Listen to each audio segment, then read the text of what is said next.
तो कहानी के स्टार्ट में हमें एक किंगडम रामदेव के बारे में बताया जाता है, जहाँ के लोगों का वॉरियर मुआ था और उसका मैजिकल स्टोन नो-17 था। मगर रामदेव पर एक मॉन्स्टर देहायक्सा हमला कर देता है और उस मैजिकल स्टोन नो-17 को भी अपने कब्जे में ले लेता है। फिर कुछ सालों बाद देहायक्सा के सामने एक योगी को लाया जाता है, जो कि उन्हें बताता है कि एक बच्चा इसी दिन पैदा होगा जो नो-17 और मुआ थाई की कला के साथ मिलकर देहायक्सा की हुकूमत को खत्म कर देगा। ये सुनकर देहायक्सा सारे मुआ थाई सिखाने वाले स्कूल्स को तबाह कर देता है और जो बच्चे इस दिन पैदा हुए थे उन्हें भी पकड़ लेता है। फिर हमें बेन नाम के एक वॉरियर को दिखाया जाता है जो एक बच्चे और नो-17 स्टोन के साथ भाग रहा था। दरअसल ये स्टोन बेन ने यक्सा से चुराया था और इसीलिए यक्सा के गार्ड्स बेन के पीछे लगे हुए थे। बेन की मदद करने के लिए उसका साथी लॉन्ग भी आ जाता है, मगर तभी और मॉन्स्टर्स भी इन पर हमला कर देते हैं, जिनमें यक्सा का स्पेशल सोल्जर जागर भी होता है। जागर और बेन के बीच एक बहुत टक्कर की फाइट होती है और आखिर में बेन बच्चे और स्टोन के साथ नदी में गिर जाता है। ये लोग एक बूढ़े आदमी को मिलते हैं जो इन्हें अपने साथ ले जाता है। अब वो छोटा लड़का बड़ा हो चुका है और उसका नाम ओटीटी है, जो बेन के साथ एक आइलैंड नॉक में रहता है। बेन नदी में गिरने की वजह से हाफ पैरालाइज्ड हो चुका था। बेन ऑट को मुआ थाई की ट्रेनिंग करा रहा था। एक दिन ऑट ख्वाब देखता है जिसमें मॉन्स्टर्स बहुत से लोगों को मार रहे होते हैं और बेन से ऑट को पता चलता है कि जिन है उसने ख्वाब में देखा वो कोई और नहीं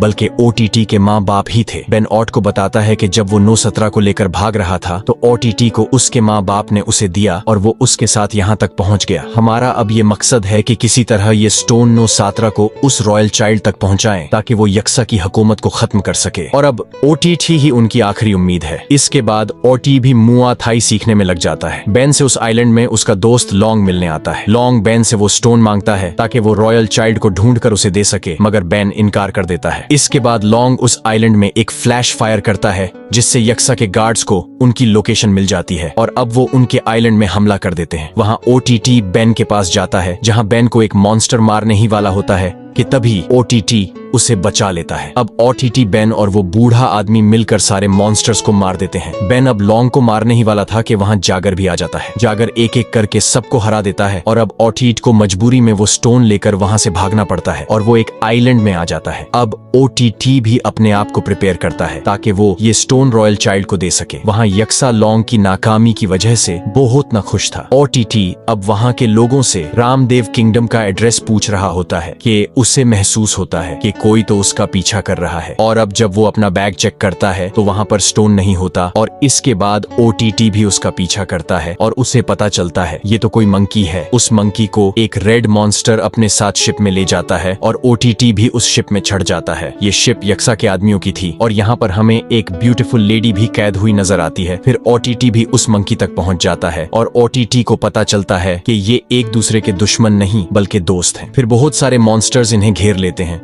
जिनसे वो लड़ने लगते हैं। वो लेडी जो कैद थी पिंजरे से निकल जाती है और एक सीटी बजाती है जिससे उसका शिप भी वहां आ जाता है। दरअसल ये लड़की एक पायरेट थी। इसके बाद वो लोग मिलकर मॉन्स्टर्स को हराने लगते हैं और इसी बीच उनका लीडर एक बड़े मॉन्स्टर को आजाद कर देता है। वहां उस लड़की को ओटीटी जब अकेला देखता है तो वो उसकी मदद करने के लिए आता है और जब वो मॉन्स्टर के सामने आता है तो मंकी के पास जो स्टोन था वो चमकने लगता है और ओटीटी के हाथ में जाकर जुड़ जाता है, जिसके मदद से ओटीटी मॉन्स्टर को एक ही बार में खत्म कर देता है और फिर ओटीटी बेहोश हो जाता है और अब इन्हें इस शिप से निकाला जाता है, जिसके बाद मॉन्स्टर्स की शिप तबाह हो जाती है। जागर को भी अब उनके बारे में पता चल जाता है। वहां वो लेडी उन तीनों को जेल में बंद कर देती है।